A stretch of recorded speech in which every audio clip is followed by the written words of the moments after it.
Deduce చేస్తుంది ఎవరు? B అంటే ఎవరు? బయ్యర్. కన్ఫ్యూజ్ అవ్వకూడదు.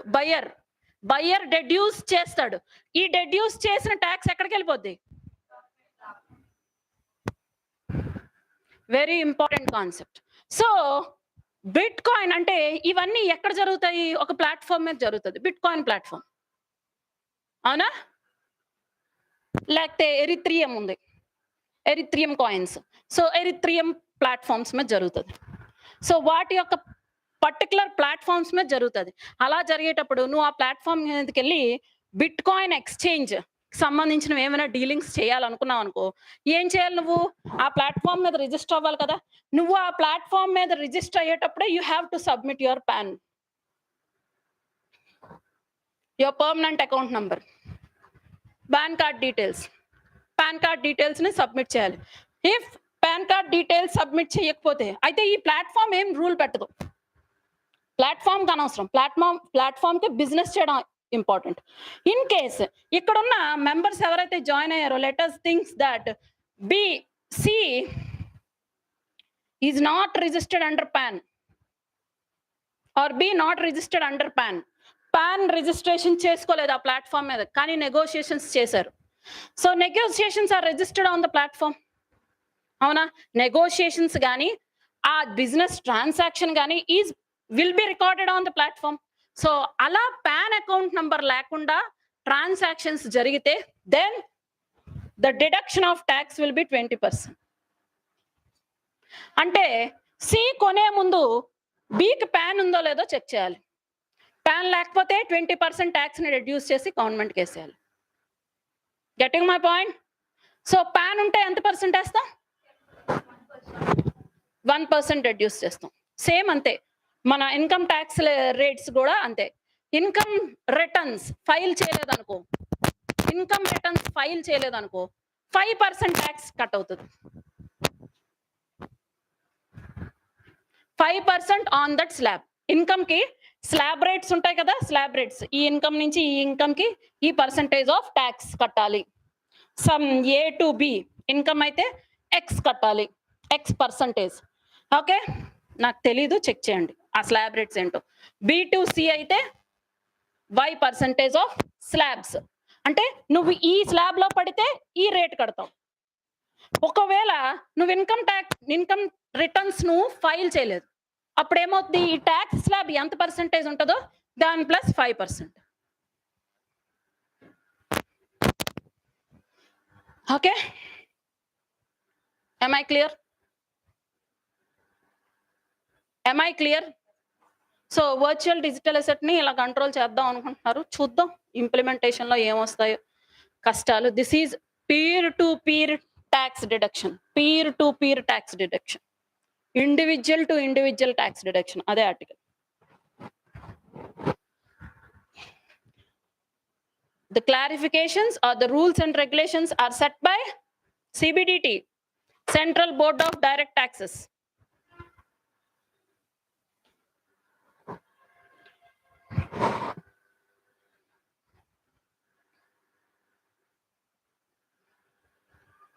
Am I clear?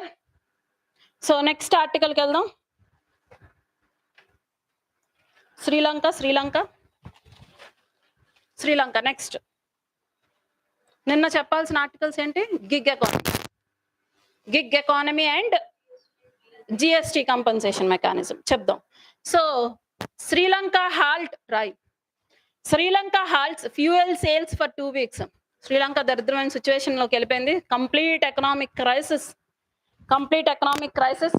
Rise in fuel prices due to Ukrainian war has very long impact on Sri Lanka that it has run out of its reserves. దాని petroleum reserves అన్ని అయిపోయాయి. So worst situation లోకి వెళ్ళింది కాబట్టి private transport మొత్తాన్ని ban చేసింది. Everyone has to work from home. Schools bandh. So ఇదంతా okay. Russia and Qatar తో నెగోషియేషన్స్ చేస్తుంది for the prices to seek urgent supplies. Russia and Qatar గుర్తుపెట్టుకోండి ఈ మాట. Russia and Qatar urgent supplies ని seek చేస్తుంది. అదే G7 లో వీళ్ళు నినాదించుకున్న విషయం. అందుకే మళ్ళీ G7 వచ్చేటప్పుడు అక్కడ మాట్లాడదాం.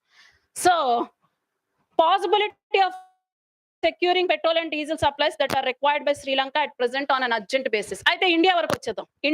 ఇండియా నుంచి శ్రీలంక ఎక్స్పెక్ట్ చేస్తుంది ఏంటి? Already India extended $4 billion assistance to $4 billion assistance to Sri Lanka, and it also provided facilitated loan deferments. Loan deferments అంటే లోన్ రీపేమెంట్ షెడ్యూల్ ని పోస్ట్ పోన్ చేయడం. ఓకే, డెఫర్మెంట్స్ అంటే ఆ కమిట్మెంట్ పీరియడ్ ని change చేస్తూ రావడం, loan deferments. Okay, next is currency swaps. Currency swapping technique అన్న చాలా ఇంపార్టెంట్. మనం చాలా దేశాలతో చేసింది కదా ఇది కరెన్సీ స్వాప్, ఇంతకు ముందు కూడా. సో ఆస్ట్రేలియాతో చేసాం, ఇప్పుడు ప్రజెంట్ శ్రీలంకతో చేస్తున్నాము. సో కరెన్సీ స్వాప్ మెకానిజం అంటే ఏమీ లేదు. So I'm in dire need of fuel. ఎవరు ఐఎమ్ అంటే? శ్రీలంక, రైట్? సో నేను ఎప్పుడైతే ఒక డైర్ నీడ్ లో, ఎకనామిక్ క్రైసిస్ లో నేను ఉండేటప్పుడు I need funds to raise to battle my crisis. అవునా? నా క్రైసిస్ ని బ్యాటిల్ చేయడానికి నాకు ఫండ్స్ కావాలి. బట్ ఏమవుతుంది, నా దగ్గర ఉన్న ఫారిన్ ఎక్స్చేంజ్ రిజర్వ్స్ ఎలా ఉంటాయి? డాలర్స్ రూపంలో ఉంటాయి. అవునా? డాలర్స్ రూపంలో ఉంటాయి. సో ఇమీడియట్ గా, లేదా నా దగ్గర నా కరెన్సీ ఉండొచ్చు. సో ఇప్పుడు నేను ఇమీడియట్ గా ఫ్యూయల్ బై చేయాలంటే it has to get converted into dollars. నాకేం కావాలి ఇప్పుడు? ఇమీడియట్ గా డాలర్స్ కావాలి. నేను ఏం చేస్తాను? ఇండియాతో కరెన్సీ స్వాప్కి వెళ్తాను. ఇండియాతో కరెన్సీ స్వాప్కి వెళ్ళడం అంటే ఏంటంటే, నా శ్రీలంకన్ కరెన్సీని ఇండియాకి ఇచ్చి ఇండియా దగ్గర నుంచి డాలర్స్ తీసుకుంటాం. But dollar is equal to Sri Lankan currency rupee? No, not equal. So అప్పుడు ఆ కాస్ట్ ఎంతైతే ఉందో, శ్రీలంకన్ కాస్ట్ ఎంతైతే ఉందో, ఆ రూపీకి ఆ డాలర్ కాస్ట్ ఎంతైతే ఉందో అదే ఫిక్స్. ఓకే, అదే ఫిక్స్. మళ్ళీ డెప్రిషియేట్ అవ్వచ్చు కదా, వాళ్ళ కరెన్సీ డెప్రిషియేట్ అవ్వచ్చు, ఎప్రిషియేట్ అవ్వచ్చు, మనకు తెలియదు. ఆ depreciation appreciation will not have any effect on this agreement. Getting my point? అయితే ఎందుకు మేడం దాని గురించి మాట్లాడుకోవాల్సిన అవసరం ఏంటంటే, నేను డాలర్స్ ఇచ్చానుగా, శ్రీలంకన్ కరెన్సీ నా దగ్గర ఉంది, ఏం చేసుకోను? క్రైసిస్ లో ఉంది అది, దాంతో ట్రేడ్ చేయడం నా దగ్గర ఇంకేం లేదు, ఏం చేసుకోవాలి ఇది? సో ఎప్పుడైతే శ్రీలంకన్ ఎకానమీ రీజువనేట్ అవుతుందో, యాక్టివిటీ మళ్ళీ వచ్చి అది పుంజుకుంటుందో, క్రైసిస్ నుంచి బయటకు వస్తుందో, యాక్టివిటీ పెరుగుతుందో, ట్రేడ్ చేస్తుందో, అప్పుడు నేను ఈ Sri Lankan economy either I utilise it for the trade with Sri Lanka or I get my dollars back. I get my dollars back according to the cost of Sri Lankan rupee at that time. Swap agreement లోకి వెళ్ళినప్పుడు ఏ cost అయితే ఉందో ఆ cost కే నేను dollars తీసుకుంటాను. మళ్ళీ అప్పుడు అది డెప్రిషియేట్ అయ్యింది కదా అని చెప్పి ఎక్కువ డాలర్స్ తీసుకోవడానికి లేదు.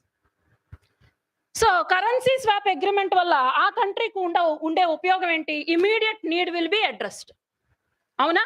ఇమీడియట్ నీడ్ అడ్రస్ చేస్తుంది కదా, immediate need will be addressed. And at the same time exchange rate మారదు. Exchange rate is fixed, exchange rate మారదు. సో అలా మనం కరెన్సీ స్వాప్ అగ్రిమెంట్ ప్రొవైడ్ చేసాం. Next, credit lines for essential imports. Credit lines అంటే bonds లాగా.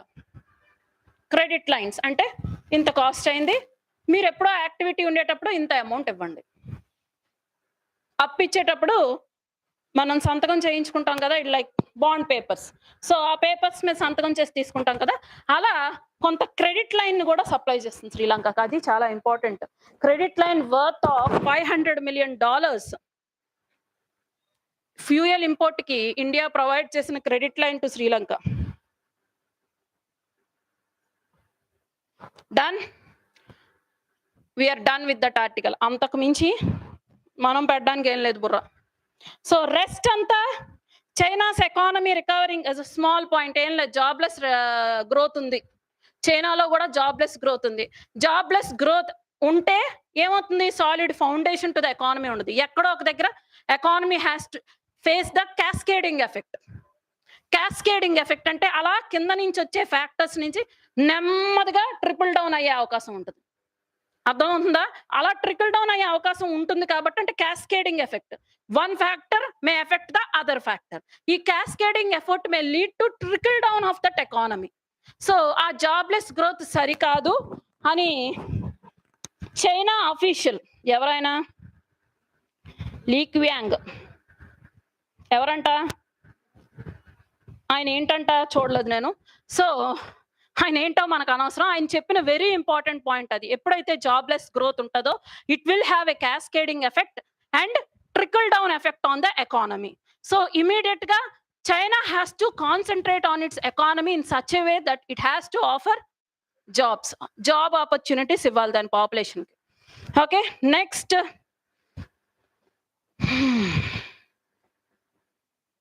ఇది Brexit.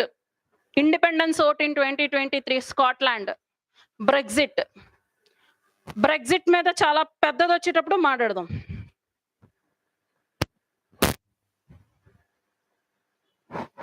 Done, we're done with the world news. Next అలా వెనక్కి వచ్చేయండి. Coast guard squadron in port Bandar, very important. GS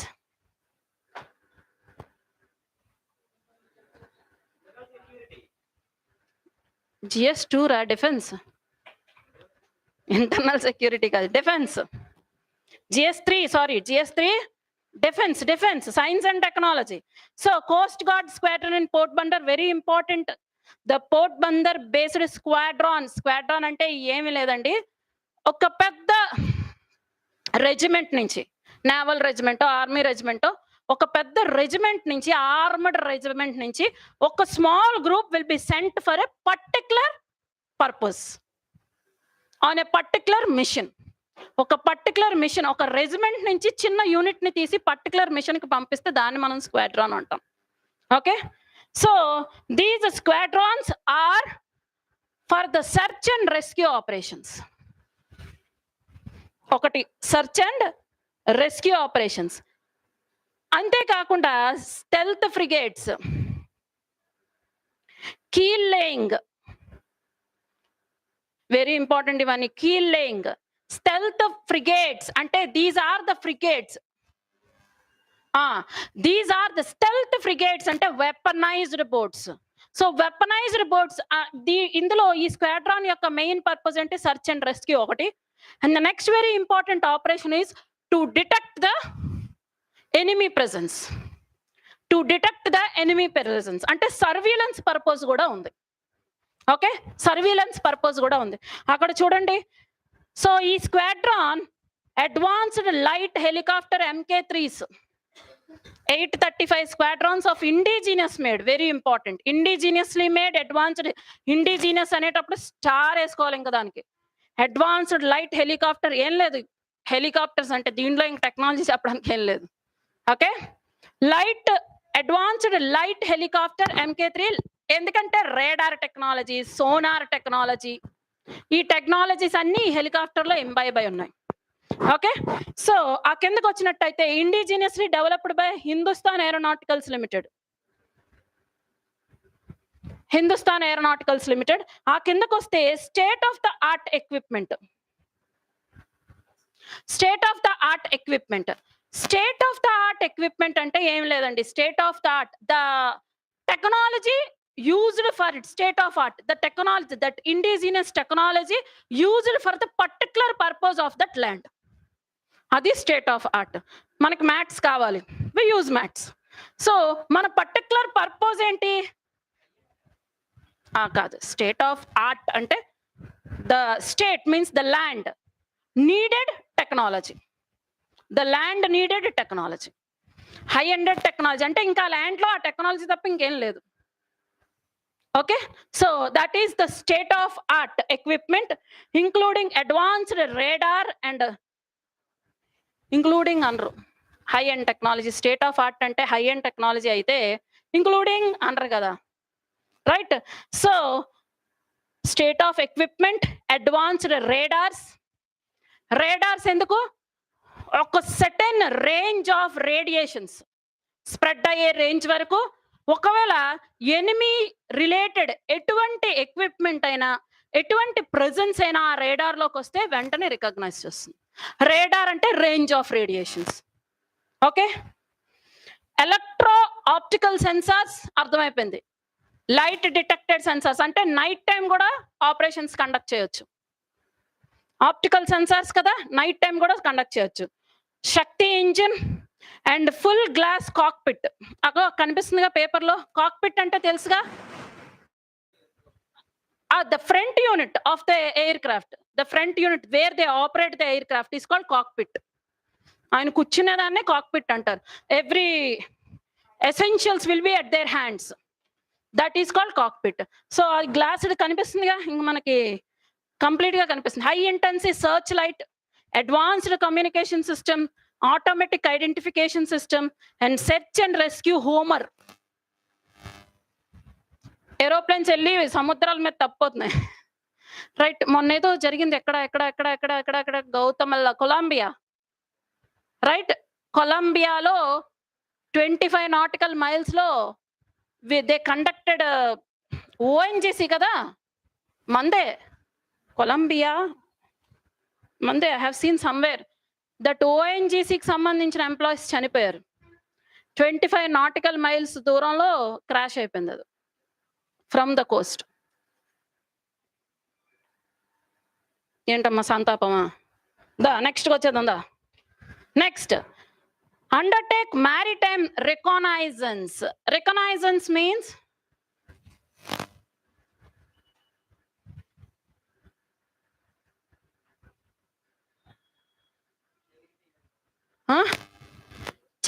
alerting system. Reconnaissance, conducting reconnaissance అంటారు. అంటే recce లాగా. We keep an eye on the enemy movement. Recce తెలుసా? అది తెలీదా? We conduct అంటే మర్డరర్స్ విల్ కండక్ట్ రెక్కి. ఏంటి వీళ్ళు ఎప్పుడు వస్తున్నారు, ఎప్పుడు వెళ్తున్నారు, ఎప్పుడు ఒంటరిగా దొరుకుతారు, ఎప్పుడు ఏ బండి మీద వెళ్తున్నారు. They conduct recce. పోలీసులు ఎక్కువ రెక్కి, అదే రికనైజెన్స్ ఆర్మీ వరకు వస్తే. So they conduct a operation that they keep an eye on their movement, enemy movement. Okay, reconnaissance purpose కూడా మరి హై అడ్వాన్స్డ్ లైట్ సిస్టమ్ ఉంది కదా, search light system. So they can conduct easily. ఈ keel laying అన్నది very important. Whenever we construct a stealth, okay, whenever we construct a stealth frigate అంటే weaponised ships. ఏంటి కాదు, weaponised ships అంటే. Stealth అంటే ఏం లేదు, as a shield of protection. As a shield of basics నేర్చుకోవాలి. Stealth means a shield of protection.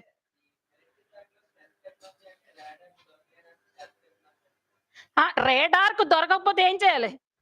You should have some protection layer. అంటే stealth అంటే is a protection layer అంతే. ఆ ప్రొటెక్షన్ టెక్నాలజీ ఏదైనాను. షిప్ ఉంది, ఇప్పుడు మనం ఈ హెలికాప్టర్స్ ద్వారా రెక్కి రికనైజెన్స్ అది కనుక్కున్నాం.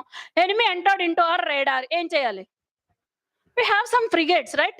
So stealth frigates ante weaponized ships ante, a shield of protection. Okay, so a shield of protection nunchi em chestarante ee keel laying process ante emi ledu. Mottham officials, technological experts, analysts andaru gather ayyi dani construction, a stealth frigate yokka construction time lo they discuss the possibilities. This is the last lecture chudandi. Keel laying ante is a major activity in the construction of ships. Ships construct chese mundu is a major activity, is a one meeting laga. Symbolizes formal commencement of the erection process of warships on the building berth. ekkadaithe ship ni construct chestaro. Okay, oka chinna meeting la avutadi. Keel laying is very important. So inka keel of the last of project 17A stealth frigates for the navy was laid at Magazon dock shipbuilders. So ఇది ఏం చెప్తున్నారంటే along with it indigenously developed project 17A also indigenously developed stealth frigate ఇది. Okay, next, Delhi airport resumes trial of full body security scanners. Full body scanners can detect non-metal objects which are hard to detect with the conventional technology ante. Door frame metal detector, full body scanner at the security velletappudu untademo. Bureau of Civil Aviation Security makes it mandatory anta. నాకైతే అర్థం కాలేదు. అంత full body scanning ఎందుకు కావాలి? Maybe to avoid the narcotics ఏమో.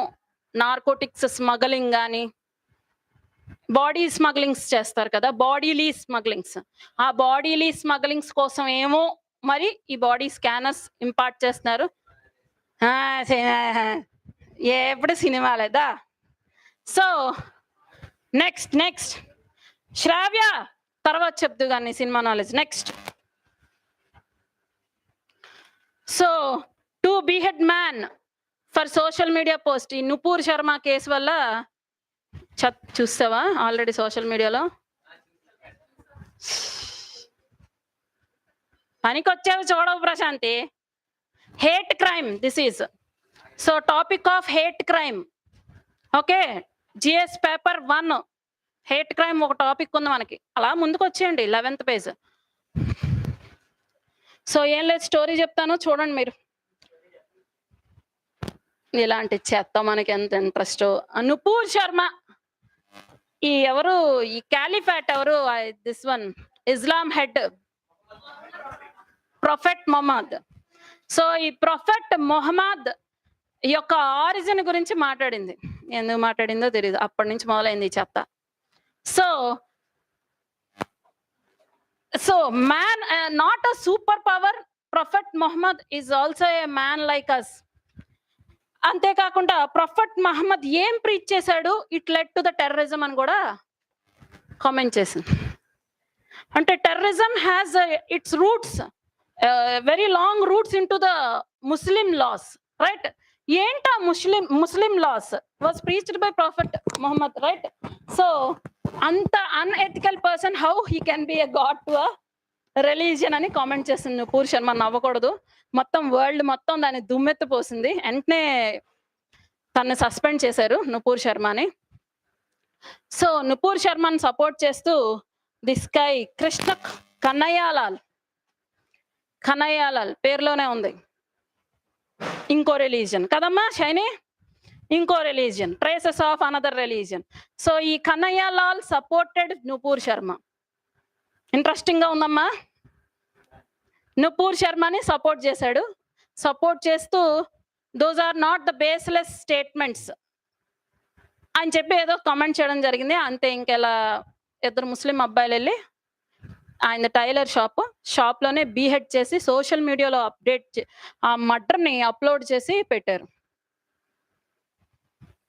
దొరికేశారు. We are very safe, దొరికారు. అలాంటి వాళ్ళు very dangerous to the society. Propagating, so conducting, ఆవేశంలో కండక్ట్ చేస్తే is okay. Propagation of hate, ఆ హేట్ ని ప్రాపగేట్ చేయాలనే ఒక ఉద్దేశపూర్వకంగా చేయడం is wrong, is against to our secular ideas. Premeditated murder అన్నారు చూడండి, అది very important term, premeditated murder.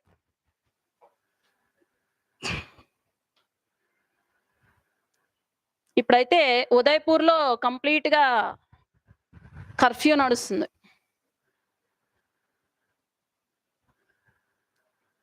ఇదే హ్యాపీ. కాంగ్రెస్ ఉంటే I should not make any political comments. Congress ఉంటే పోన్లే పందికొక్కుల్లో తింటారు, మహా అయితే స్కామ్లు అవుతాయి, ఈ చెత్త ఉండదు. బీజేపీ ఉన్నంత కాలం ఈ చెత్త ఉంటూనే ఉంటది. ఈ హేట్ క్రైమ్ గురించి ఎవరు మాట్లాడరు. మనం మాత్రం G7కి వెళ్ళి రెసిలియన్సింగ్ డెమోక్రసీస్ అని చెప్పి ఓ సంతకం పెట్టి వచ్చేస్తాం. సో దాన్ని లింక్ చేస్తూ అక్కడే ఆ పేపర్ మొత్తానికి ఒకటి ఉంది, ఒక డిఫరెంట్ కేసు ఉంది, దాన్ని లింక్ చేస్తూ కొన్ని కేసులు ఉన్నాయి, చూద్దాం. సో నిన్న తీస్తా సెల్వద ఆమె కేసు చూసాం కదా నిన్న, దట్ పర్సన్ కేస్. అదే చెప్పాను కదా, యాక్టివిస్ట్ అని, సోషల్ యాక్టివిస్ట్. సో ఏ కేసు వెలికి తీసింది?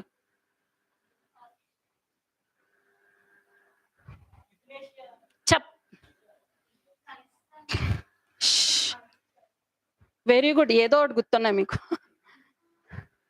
ఏంటి అనుష? నో,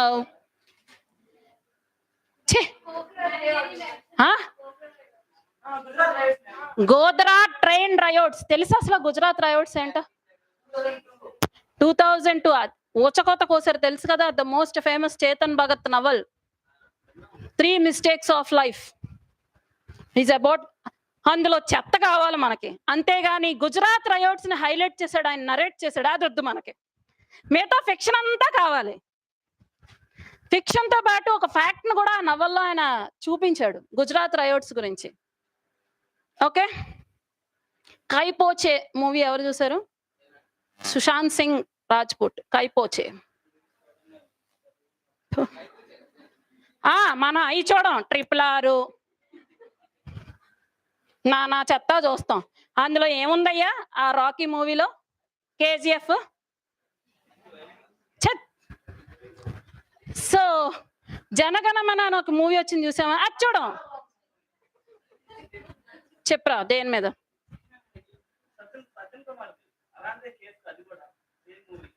సజ్జన్ కుమారా ఏ కేసా? ఈ చెత్త కాదు. Very conceptual important point in that movie is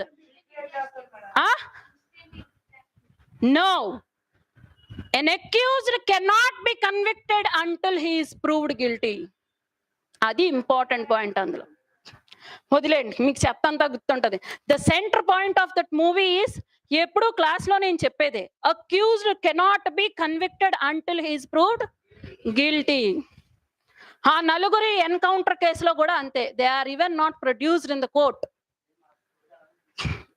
later Sajjan Kumar గురించి ఎజ్యూమ్ చేసిందంతా ఫిక్షనల్, అంటే అలా జరిగే అవకాశం ఉంది కదా అని చూపించడం. సో అలాంటివి చూడం. సో కైపోచేలో క్లియర్ గా గుజరాత్ రయోట్స్ చూపిస్తారు, చూడండి వీలైతే. Yes, Muhammad Ali based movie అయితే అది. గోద్రా రయోట్స్ వచ్చేద్దాం. Godhra riots is more of riots, religion riots. Babri Masjid case ఇందులోనే వస్తుంది, ఒక్కసారి తిరగేయాలి పాస్ట్కి వెళ్ళి. అవునమ్మా, దానికి సంబంధించి గుజరాత్ లో రయోట్స్ జరిగాయి. బాల్ ఠాక్రే ఆజ్యం పోసాడు, ఆ తర్వాత వీళ్ళు కొట్టుకు చచ్చారు.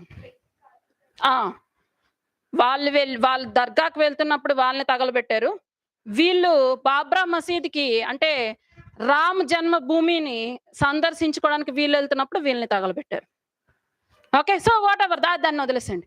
సో ఈ గోద్రా రయోట్ సంబంధించి తీస్తా సల్వాద్ ఎవిడెన్సెస్ ప్రొవైడ్ చేస్తున్నారు కదా, ఆవిడని అరెస్ట్ చేయడం జరిగింది కదా. సో అంతేకాకుండా రీసెంట్ గా ఆల్ట్ న్యూస్ అని పేపర్లో నిన్న వచ్చింది. ఆల్ట్ న్యూస్, ఈ ఆల్ట్ న్యూస్ ఏంటంటే సోషల్ మీడియా ట్రూత్ ని ఫ్యాక్ట్ చెక్ చేయొచ్చు దీంట్లోకి, ఈ ప్లాట్ఫామ్ మీదకి. సోషల్ మీడియాలో ఒక న్యూస్ వచ్చింది, ఓకే, ఆ న్యూస్ ని తీసుకెళ్లి ఈ ప్లాట్ఫామ్ లో పెడితే this platform will reveal whether it is true or not. ఇది అసలు ట్రూ ఆర్ నాట్ ఎలా తెలుస్తుంది madam? Actually the purpose of this Alt News, very important. Alt News ని ఎగ్జాంపుల్ గా ప్రొజెక్ట్ చేయాలి. Truth checking social media platform, first truth checking social media platform. దీని head Zubair, Mohammed Zubair. పైన చూడండి, స్పెట్స్ పెట్టుకొని ఉన్నాడు. పైన ఆర్టికల్ చూడమ్మా, Mohammed Zubair. So Alt News లో తీస్తా సల్వాద్ చేసిన రీసెర్చ్ కి సంబంధించిన ఎవిడెన్స్ బేస్డ్ మెటీరియల్ అంతా అని ఆల్ట్ న్యూస్ కి ప్రొవైడ్ చేశారు. So Mohammed Zubair started to expose it, అంటే more like case of Sanjay. So Alt News కి ఇచ్చారు, వెంటనే వీళ్ళిద్దరు అరెస్ట్ అయిపోయారు. సో G7 లో రెసిలియంట్ డెమోక్రసీస్ అనే ఒక స్టేట్మెంట్ మీద ఇండియా సంతకం చేసి వచ్చింది. రెసిలియంట్ డెమోక్రసీస్ అంటే ఏంటంటే committing to protect freedom of expression and opinion both online and offline. ఎంత ఎటకారంగా ఉంది. అది జరిగిన కొన్ని గంటలకే ఇక్కడ జుబేర్ అరెస్ట్ అయ్యాడు. So this is all together a news. Okay, all together news. So arrest చేయడం కరెక్టా?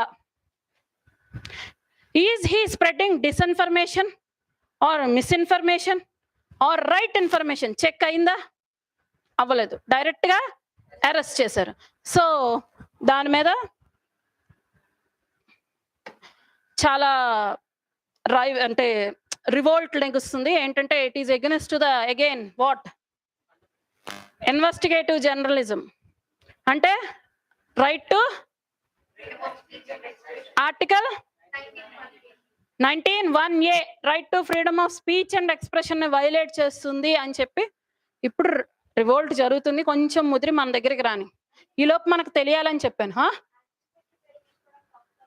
లేదు, ఎందుకు దీన్ని దేని కింద వేస్తారు? Threat to national security. Threat to national security. ఇది case of threat to national security. ఎప్పుడైతే నేషనల్ సెక్యూరిటీ బెయిల్ లేదు, యాంటిసిపేటరీ లేదు, ఏ బెయిల్ లేదు, నాన్ బెయిలబుల్ అంతే. ఓకే, సో నెక్స్ట్ కిందకు వచ్చేయండి. NHRC's advisory to center. Oh my God, 9:45 states on truck drivers right, very important.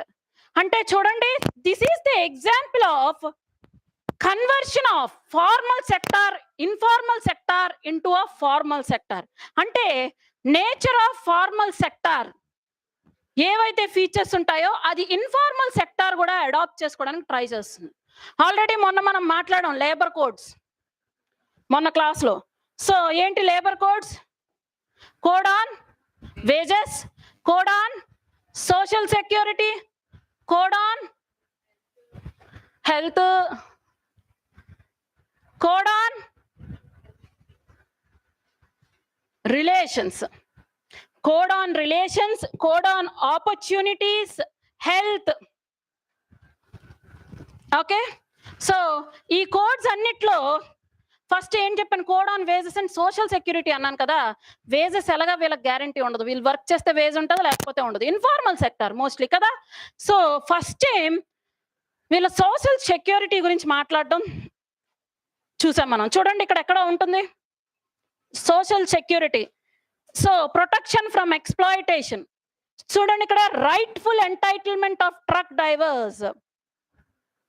Okay, remains fragmented and unorganised. అంటే ఎన్నాళ్ళు మనకి చూడండి ఇక్కడ యూపీఎస్సీ కాంటెక్స్ట్ ఇక్కడ చూడాలి. యూపీఎస్సీ కాంటెక్స్ట్ లో ఇన్ఫార్మల్ సెక్టార్ ఏంటి, ఫార్మల్ సెక్టార్ ఏంటి తెలుసుకున్నాం. ఇంకా యూపీఎస్సీలో depth of the subject informal sector లో ఉండే ఇష్యూస్ ఏంటి. ఓకే, ఇంకా depth of the subject what are the solutions for the issues of informal sector. ఇంకా depth of the subject can we impart the features are the labour code in informal sector? Doubt, right? So ఇప్పుడు దానికి evidence ఏంటి?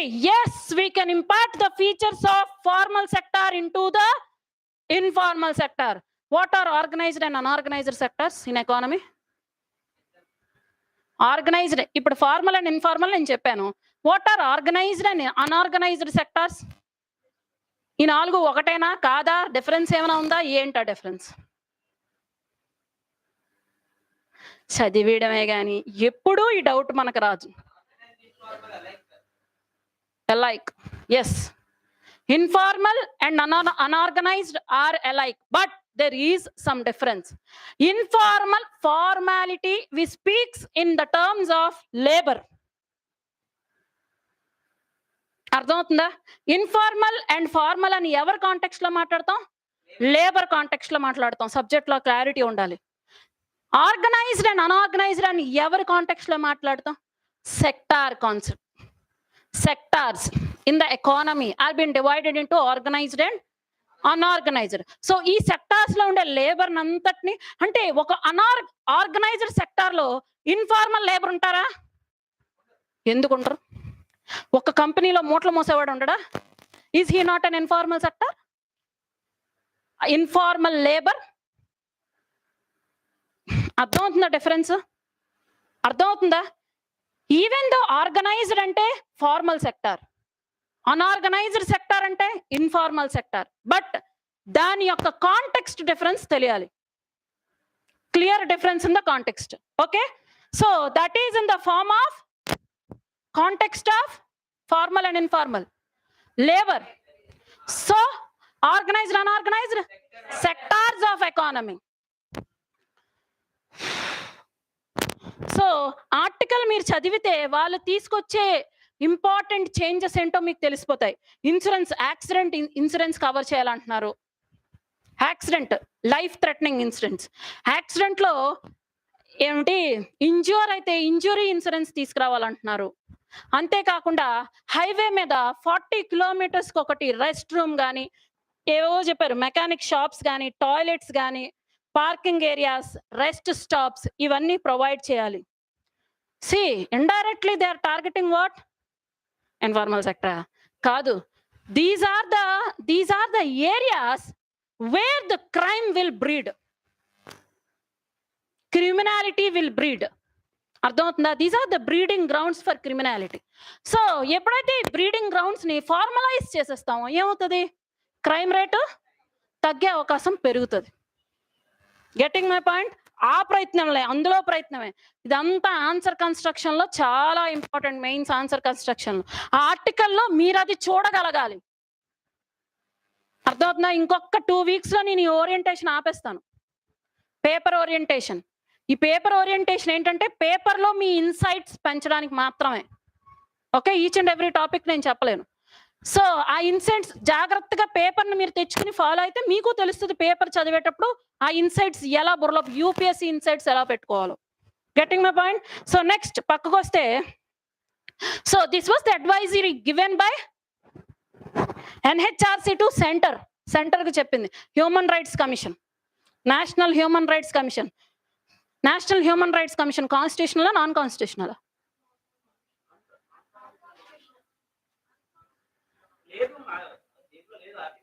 Non constitutional body, statutory body, non constitutional body. Okay, so non constitutional body link చూసుకోండి. First time ఒక non constitutional body is very active to provide its advice to the centre. Okay, GS paper 2 governance. So next, PSUs are vehicle of social empowerment. అంటే ఇది ఒక political statement by the Congress. Political statement పక్కన పెట్టేసేయండి.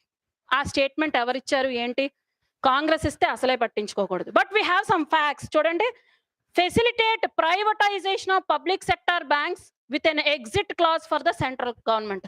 అయితే public sector banks complete గా privatize. మొన్న మనం ఏం చేసాము, ఇందిరాగాంధీ పీరియడ్ లో నేషనలైజేషన్ ఆఫ్ బ్యాంక్స్ చేసాం. అవునా? కష్టపడి ప్రైవేట్ గా ఉన్న బ్యాంక్స్ ని నేషనలైజ్ చేసాం. మోడీ గవర్నమెంట్ ఏం చేస్తుంది, రివర్స్ చేస్తుంది, ప్రైవేటైజేషన్ ఆఫ్ బ్యాంక్స్. సో అందుకు కాంగ్రెస్ గొడవ పెడుతుంది, అది వేరే విషయం. సో ప్రైవేటైజేషన్ ఆఫ్ బ్యాంక్స్ జరగడం వల్ల వచ్చే నష్టాలు ఏంటి చూసారా? గవర్నమెంట్ వైపు అంటే నేషనలైజేషన్ ఆఫ్ బ్యాంక్స్ అవ్వడం వల్ల స్కామ్స్ ఏమైనా ఆపగలిగామా?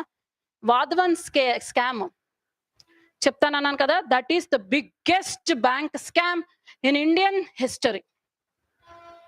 కన్సార్టియం ఆఫ్ 17 బ్యాంక్స్ కలిపి 34,000 crores ఎన్పిఏగా మార్చారు, నాన్ పెర్ఫార్మింగ్ అసెట్. చూద్దాం, వాధ్వన్ కేసు డీటెయిల్డ్ గా చదువుదాము. సో దానికి ముందు ప్రైవేటైజేషన్ చేస్తే ఇటువంటి ప్రాబ్లమ్స్ తగ్గే అవకాశం ఉంది కదా. కాకపోతే ఎవడ బ్యాంక్ ఆడది, అంబానీకి ఒక బ్యాంక్ ఉంటుంది, రైట్, అదానికి ఒక బ్యాంక్ ఉంటుంది. అంటే బ్యాంక్స్ ఎవరి చేతిలోకి వెళ్ళిపోతాయి, ప్రైవేట్ ఇండివిజువల్ చేతికి వెళ్ళిపోతాయి. సో అటువంటి ఒక కీ సెక్టార్ ఇండివిజువల్ గవర్న్డ్ అయితే ఏమవుతుంది? మెయిన్స్ పర్స్పెక్టివ్ లో very very very important points. These are very important subject also. Concentrate చేసి దాని మీద ఇంకా రీసెర్చ్ చేసి చదవండి. ప్రైవేటైజేషన్ చేస్తే ఉన్న నష్టాలేంటి, లాభాలేంటి, ఆ నష్టాలను ఎదుర్కోవడానికి మన దగ్గర ఏమైనా ఫ్రేమ్ వర్క్ ఉందా? ఏముంది ఫ్రేమ్ వర్క్? ఐబీసీ ఏంటి, ఐబీసీ అంటే ఐపీసీ అంటున్నా, insolvency and bankruptcy code. Insolvency and bankruptcy code అవన్నీ చదవాలి. సో ఇక్కడ నాకు చాలా ఇంట్రెస్టింగ్ ఏమనిపించిందంటే, PSU banks are not just financial institutions, these are vehicles of social empowerment. ఈ financial inclusion, okay, financial inclusion అంటే ఏంటి? every part of the society has to be the part of financial transactions of government. Government financial transaction lo every individual should be part. అలా ఆ part taking ఎలా ఉండాలి? It should not be unauthorised, it should be authorised. అందుకని ఈ financial inclusion ఈ programme లో మనం ఏం తీసుకొచ్చాం? ప్రతి ఒక్కరితో zero bank account, zero deposit bank accounts open చేసాం. జీరో డిపాజిట్, ఆ బ్యాంక్ లో ఏ డిపాజిట్ లేకపోయినా అకౌంట్ ఓపెన్ చేసాం. రైట్? ఎందుకు? ద సెక్టార్ అంటే the society is getting involved into the financial transactions of the government. This is what called as financial inclusion. Very important term, financial inclusion. So financial inclusion in turn led to social empowerment. In turn led to social empowerment. ఏముందమ్మా ఇప్పుడు రైతులకి Rythu Bharosa something they are giving the entitlements. Right? Krishi Yojana, ప్రధానమంత్రి కృషి యోజన కింద 15,000 వస్తుంది. So ఎవరు ఇస్తున్నారు? Is the farmer aware of it or not? Yes. ఎంత ఇస్తున్నారు? 15,000. Is he aware of it? Yes. If not, financial inclusion జరగకపోతే ఏం జరుగుతుందంటే ద మిడిల్ మెన్, అదంతా ఎక్కడికి వస్తుంది? మిడిల్ మెన్కి వస్తుంది. ఆడు ఎంత ఇస్తాడు? 7,000 ఇస్తాడు. గవర్నమెంట్ 7,000 ఇచ్చింది. Will he be aware of it? So దాన్ని అవాయిడ్ చేయడానికి ఈ మెయిన్ ట్రాక్ ని ఫైనాన్షియల్ గా ఇంక్లూడ్ చేశారు గవర్నమెంట్ ట్రాన్సాక్షన్ లోకి. అర్థం అవుతుందా ఫైనాన్షియల్ ఇంక్లూజన్ అంటే? It led to what? Social empowerment. All together society has empowered in such a way. ఇప్పుడు ఫామ్ లాస్ నే ఛాలెంజ్ చేసే రేంజ్ కి ఎదిగిపోయింది సొసైటీ. ఎవరమ్మా ఫామ్ లాస్ ని ఛాలెంజ్ చేశారు? పంజాబ్ అండ్ హర్యానా జరిగాయిగా farm law protests. Right? So ఆ రేంజ్ కి ఎదిగింది. అంటే ఇట్ లెడ్ టు, అంటే banks led to social empowerment. అంటే అందులో these are the part. If they get privatised again individual కంట్రోల్లోకి వచ్చేస్తుంది. అర్థమవుతుందా? సో అది ఇంపార్టెంట్ టర్మ్ ఇన్ ఇట్. మనకి రెస్ట్ అనవసరం. So next okay, editorial is what a story.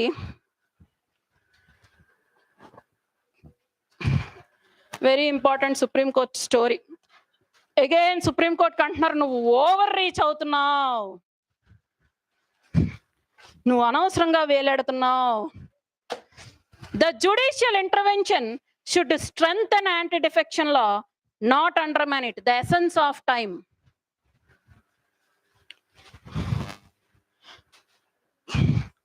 So వీళ్ళందరూ ఎక్కడ అరెస్ట్ అయ్యారో తెలుసా? This Zubair and these all are Jubair at New Delhi, but Tista Salwat was arrested in Mumbai. Okay, another important thing, Sanjay Rawat, nenu chusam kada money laundering ani cheppanu, fast ga cheppanu. So ade Vadwan case. So Vadwan brothers are involved in that case in DHFL, housing corporation అన్నమాట. ఇది housing corporation, housing loans release చేసే corporation. దీని గురించి details తర్వాత చూద్దాం. ఈ వాద్వన్ case వచ్చే దగ్గర అక్కడ చెప్తాను ఆ స్కామ్ ఏంటన్నది. సో ఈ స్కామ్ బయటపడింది. సో ఎవరు పవర్లో ఉన్నారు ముంబైలో? ఎవరుంటే మాకు ఎందుకు మేడం, ఇక్కడే తెలీదు. Shiv Sena. Yes, listen to it. Shiv Sena party is in power.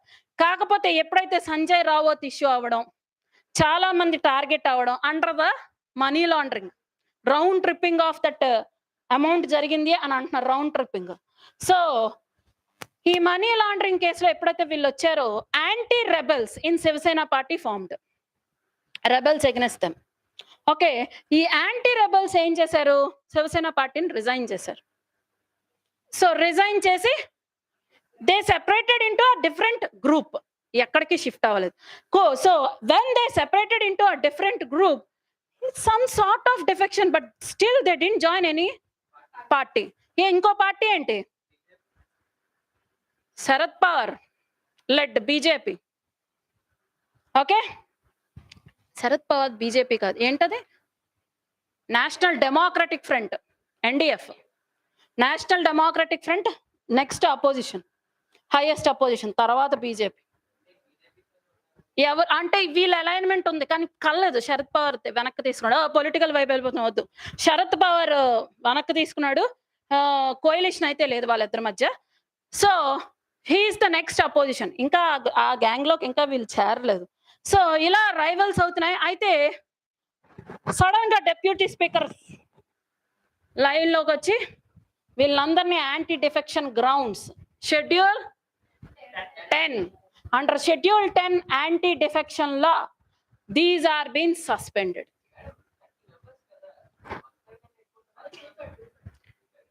One third మార్చారు. ఒక నిమిషం కేసు వినండి, అప్పుడు పూర్తిగా అర్థం అవుతుంది, మనకు తెలిసింది కాకూడదు.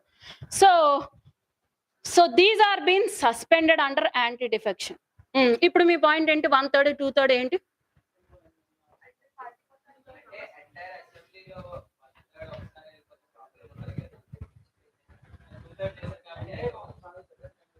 నాకు అర్థం కాలేదు.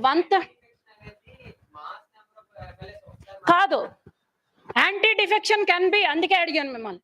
Anti defection can be raised even in a single individual. ఎక్కువ మందిని చేస్తే ఏమవుతుంది?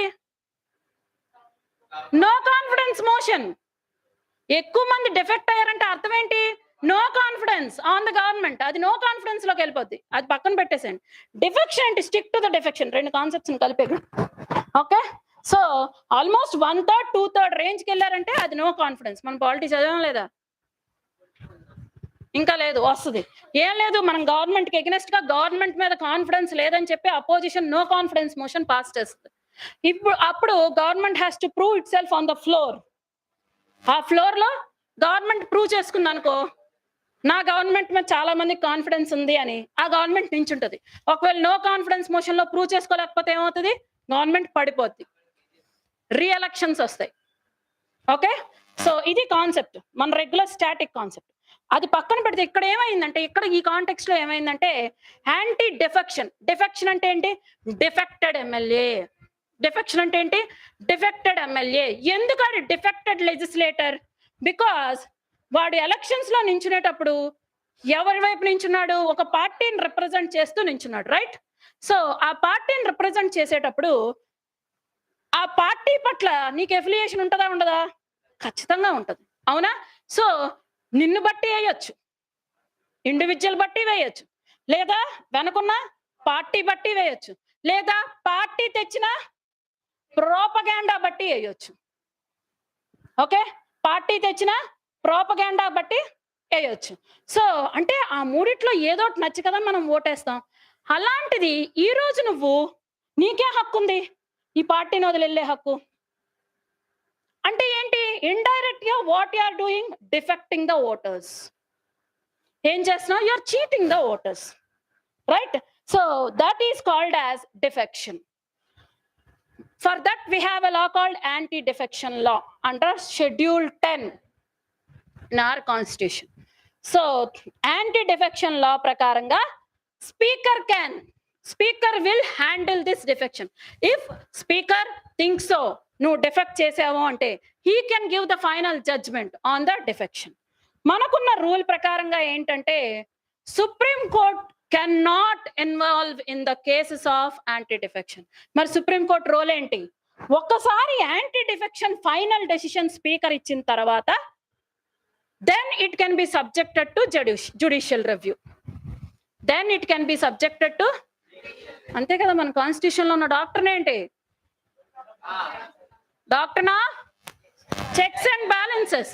ఒక్కసారి స్పీకర్ చేసిన దాన్ని చెక్ చేయాలిగా, వచ్చింది జుడిషియరీ దాని రోల్లోకి. చెక్స్ అండ్ బ్యాలెన్సెస్ అంటే అల్టిమేట్ పవర్ ఎవరి చేతిలోనే ఉండదు. Constitution was set like that. Ultimate power ఏ ఇన్స్టిట్యూషన్ చేతిలోనే ఉండదు. That is doctrine of checks and balances. Okay, so speaker చేసిన దాన్ని can be subjected to judicial review in the court of law. అప్పుడు supreme court can give its decision. Mumbai కేసులో ఎప్పుడైతే, ముంబై కేసులో ఏంటంటే 2021 నుంచి స్పీకర్ లేట్ రిజైన్ చేశాడు. Speaker submitted his resignation. So next ఎవరు? Deputy speaker. So deputy speaker took the charge. ఇప్పుడు legislators ని సస్పెండ్ చేసింది ఎవరు? డెప్యూటీ ఉందా లేదా అధికారం? ఉంటుంది.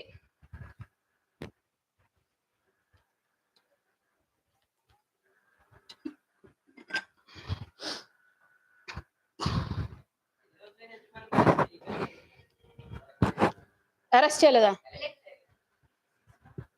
ఆ క్వశ్చన్ కూడా రైజ్ అవుతుంది. కాన్స్టిట్యూషన్ స్పీకర్ ఎలక్షన్ కి పార్లమెంట్ పాస్ చేయాలని అంది కాదు, ఆ రెజల్యూషన్ పాస్ చేయాలని అంది కానీ ఎంత టైం పీరియడ్ లో స్పీకర్ ఎన్నుకోవాలో చెప్పదు. అర్థమైందా? చెప్పలేదు. దానివల్ల వీళ్ళు డిలే చేస్తున్నారు. సో అది కూడా లైమ్ లైట్ లోకి వచ్చింది. సో ఏంటి అపోజిషన్ ఎన్డిఎఫ్ నుంచి అపోజిషన్ డెప్యూటీ స్పీకర్ కదంతా చెప్పి మళ్ళీ ఆల్రెడీ అయిపోయింది. అది according to deputy speaker should be from opposition. ఎవరో చెప్పారు, చెప్పమ్మా. రూల్స్ ఓహో, ఎంత సబ్జెక్ట్ చెప్పడం వేస్ట్ అనమాట. Okay, that is the case of defection అనమాట. చదువుకోండి.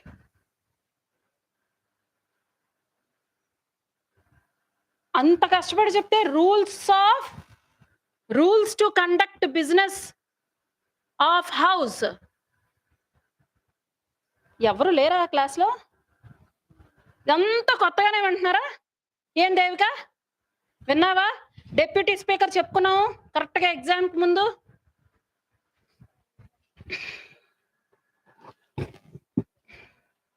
No one can help you until and unless you help yourselves. Shiny, నువ్వు ఉన్నట్టున్నా?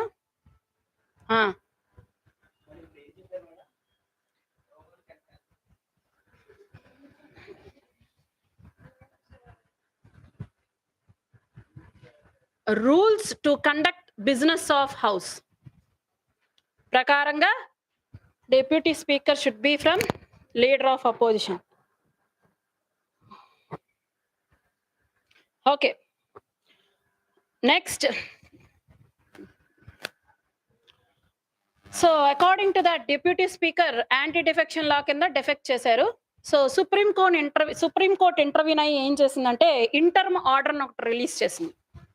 సో ఇంటర్మ్ ఆర్డర్ ఏం రిలీజ్ చేసిందంటే it has granted time for MLA to reply to this petition, to the defection petition.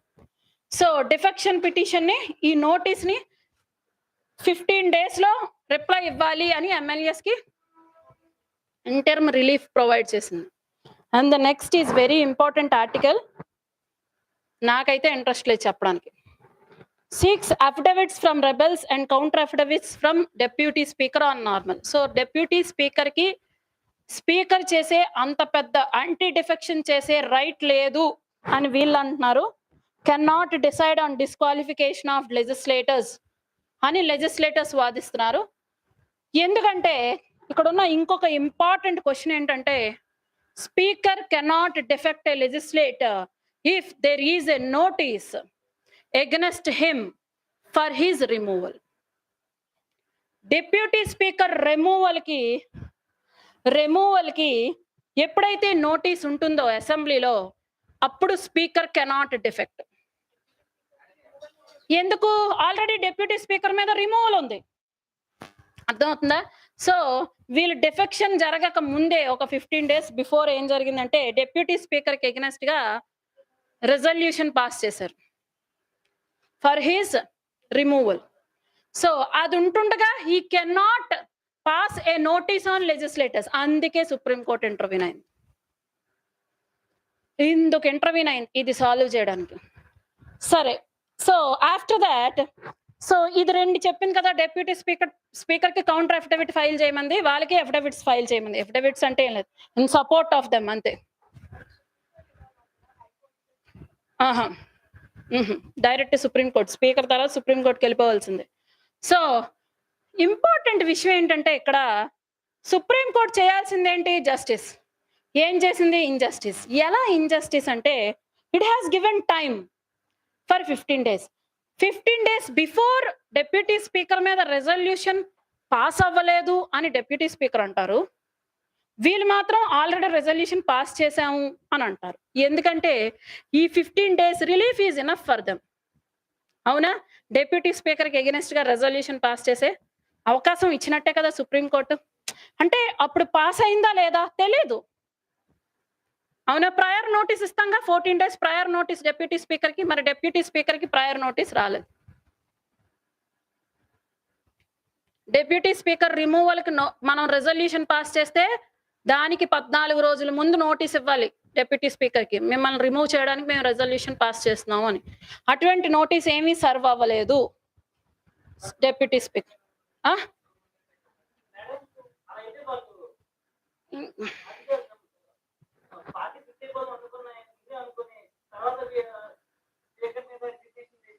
అవును, అది ఉందనేసి ఇప్పుడు గోల. ఇప్పుడు that is the conflict. So ఇప్పుడు ఏమంటది సుప్రీం కోర్ట్ ఇమీడియట్ గా అది డెఫెక్షనో కాదో డిసైడ్ చేయకుండా రిలీఫ్ ఇవ్వడం ఏంటి? రిలీఫ్ ఇవ్వడం ఏంటి? ఎందుకంటే 2 ఛాన్సెస్ ఉన్నాయి. డిప్యూటీ స్పీకర్ మీద రెజల్యూషన్ పాస్ చేస్తున్నట్టు ఎన్ని రోజుల ముందు తెలుస్తుంది? 14 days. అప్పుడు speaker can raise his hand for defection. Yes. మరి నాకు ఎగెన్స్ట్ గా మాట్లాడితే ఏం చేస్తాను? తాట తీస్తాను. సో నా దగ్గర ఉన్న తాట ఏంటి? Anti defection. Right? So speaker అలా చేసే అవకాశం ఉంది కదా. అదే విధంగా స్పీకర్ యాంటీ డిఫెక్షన్ కి గురి చేస్తున్నాడు కాబట్టి స్పీకర్ మీద రెజల్యూషన్ పాస్ చేసే అవకాశం ఉందా? ఉంది. 2 ఉంది. That is the conflict. అర్థమవుతుందా?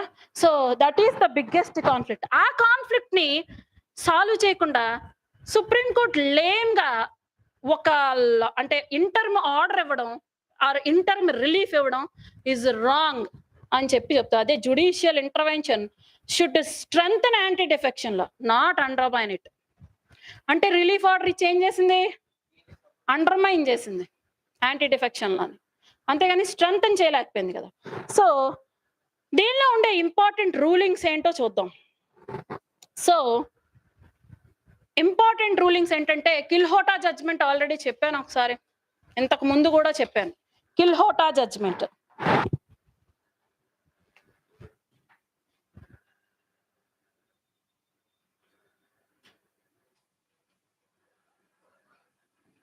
కిల్హోటో Hollohan case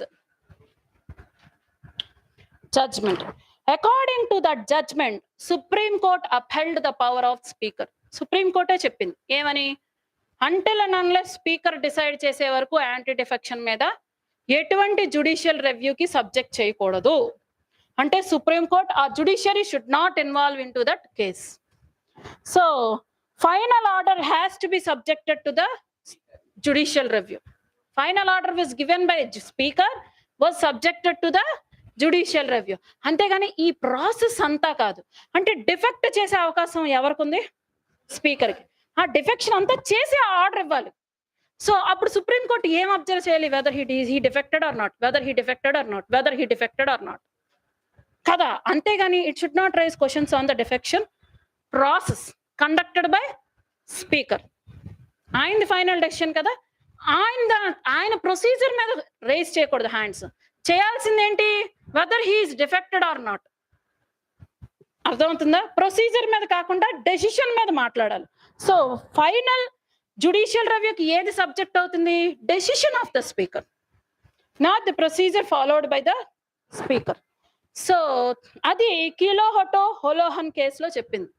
and again in 2016 it has given 2016 rulings. అదే నబామ్ రెబియా రూలింగ్స్ అంటారు. నబామ్ రెబియా గుర్తుపెట్టుకోక్కర్లేదు. 2016 రూలింగ్స్ అంటే తెలిసిపోద్ది. సుప్రీం కోర్ట్ రూలింగ్స్ ఏంటంటే అన్లిమిటెడ్ పవర్ టు స్పీకర్ కదా. So it want to shift the balance of power from the speaker. అప్పుడు చెప్పిందే ఈ జత ఏంటి? when governor meeting of floor test జరిగేటప్పుడు రికమెండెడ్ బై ద క్యాబినెట్, ఆ ఫ్లోర్ టెస్ట్ కండక్ట్ అయ్యేటప్పుడు ఇన్ కేస్ ఆ ఫ్లోర్ టెస్ట్ లో రిజల్ట్స్ ని స్పీకర్ తప్పుగా ఇచ్చారు అని స్పీకర్ కి ఎగ్నెస్ట్ గా రెజల్యూషన్ పాస్ అయితే for his removal, then anti defection should not be raised by the speaker. అని చెప్పింది ఎవరు? Supreme court. So it is not present in the constitution, supreme court. So ఇప్పుడు supreme court has to decide that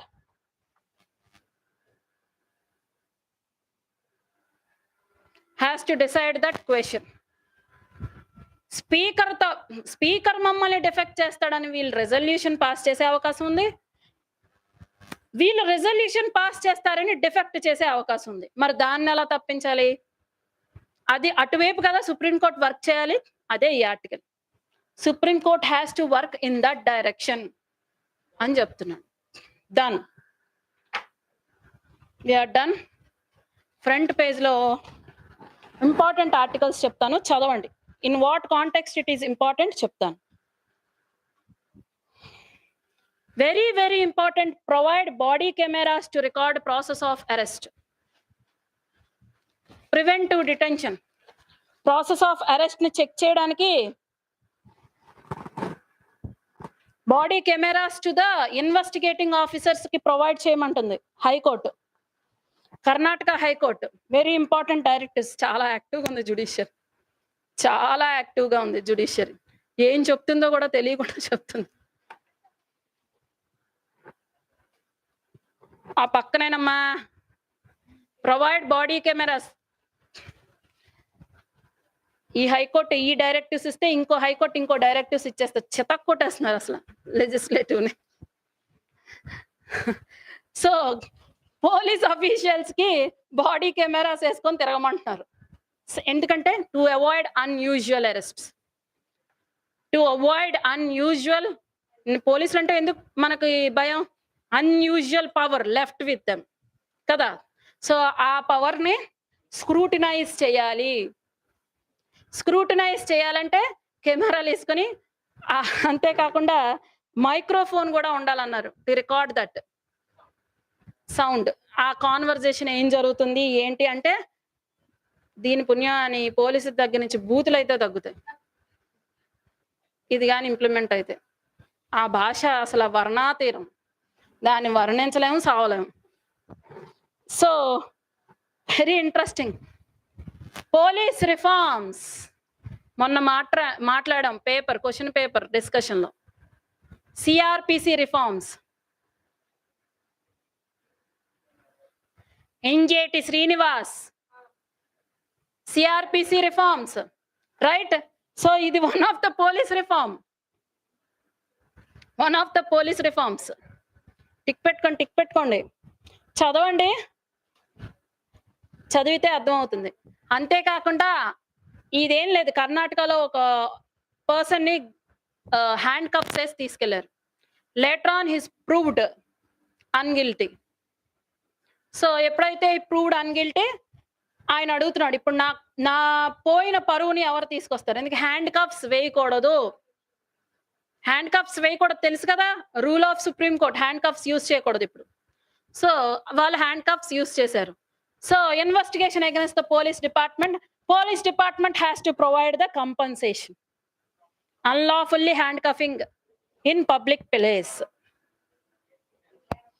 డిస్హానర్ case lodged అంట against police department. Very interesting. Individual is becoming more powerful than systems.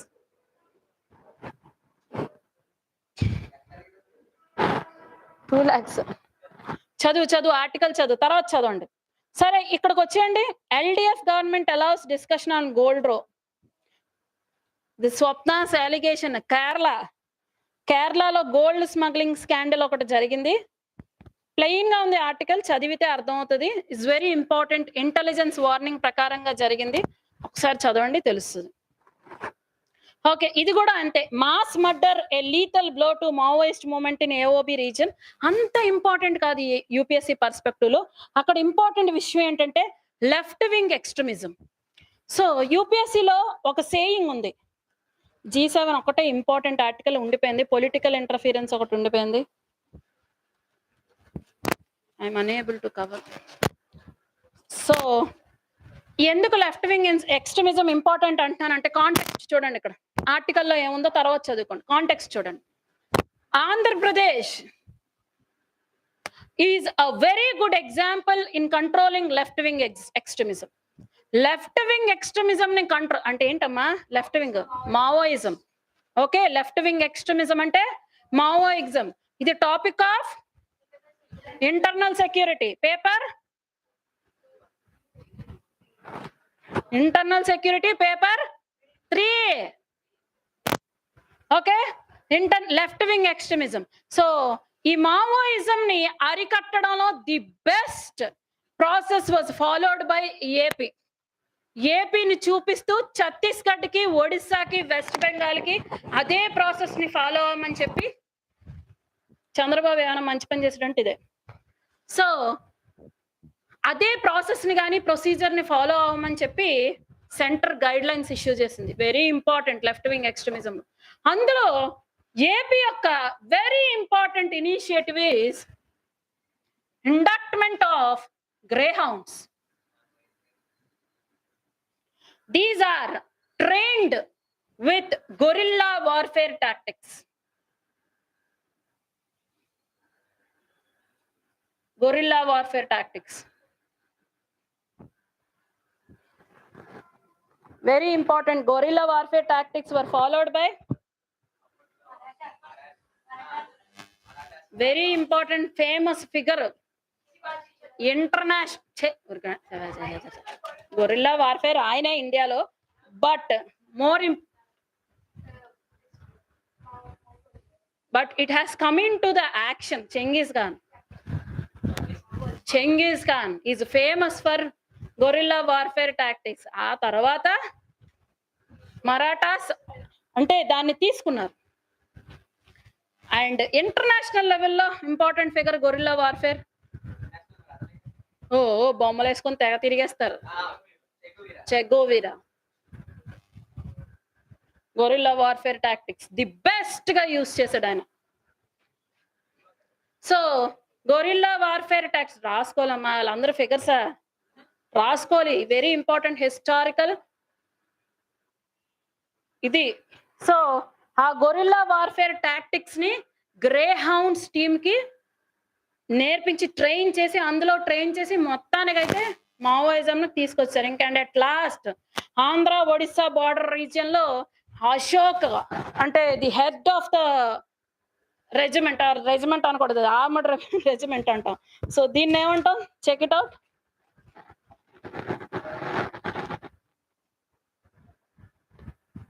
Bastian.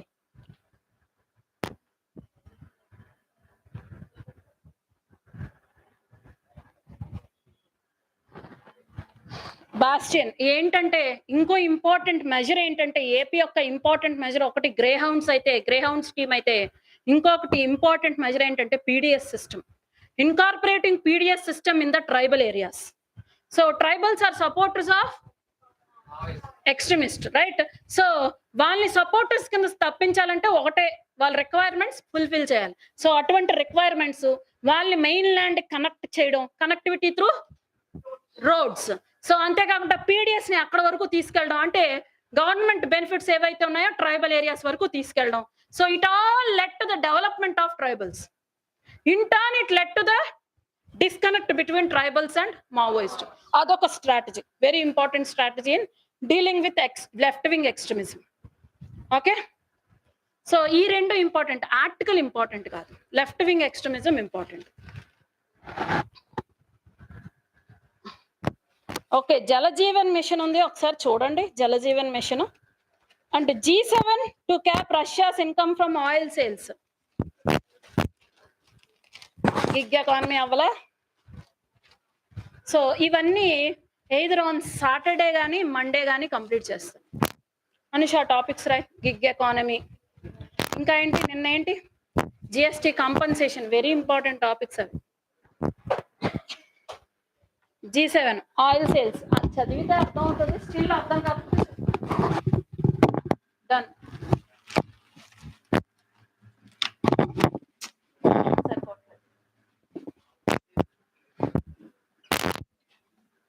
Insights ఇవ్వాలి, నేను కూడా ఎక్కువ చెప్పేస్తాను.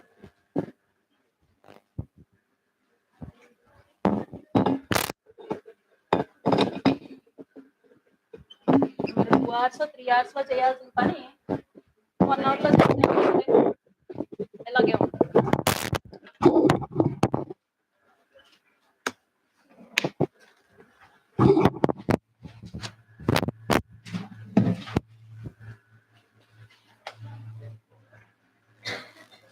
Okay, leave.